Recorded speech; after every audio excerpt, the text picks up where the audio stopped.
Ulah tak terpuji kembali dilakukan WNA di Bali. Kali ini warga negara Amerika Serikat nekat menyiram alat berat proyek dengan oli dan mengintimidasi seorang perempuan pemilik alat berat hingga berujung perkelahian.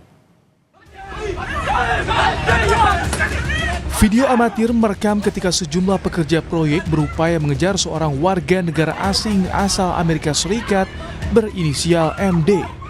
WNA yang tampak membawa senjata tajam jenis parang dan kayu terlibat perkelahian dengan sejumlah pekerja proyek. Aksi ini dipicu ulah WNA yang pertama kali mengganggu seorang wanita yang merupakan pemilik alat berat di proyek tersebut. Tak hanya menyiram alat berat dengan oli, pelaku juga menganiaya korban hingga terjatuh menggunakan kayu. Usai dikejar oleh pekerja, WNA tersebut langsung kabur ke hotelnya.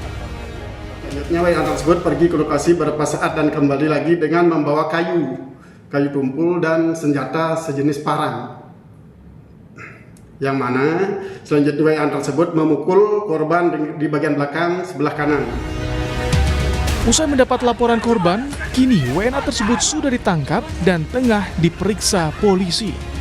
Nandang Astika, Kompas TV, Denpasar, Bali.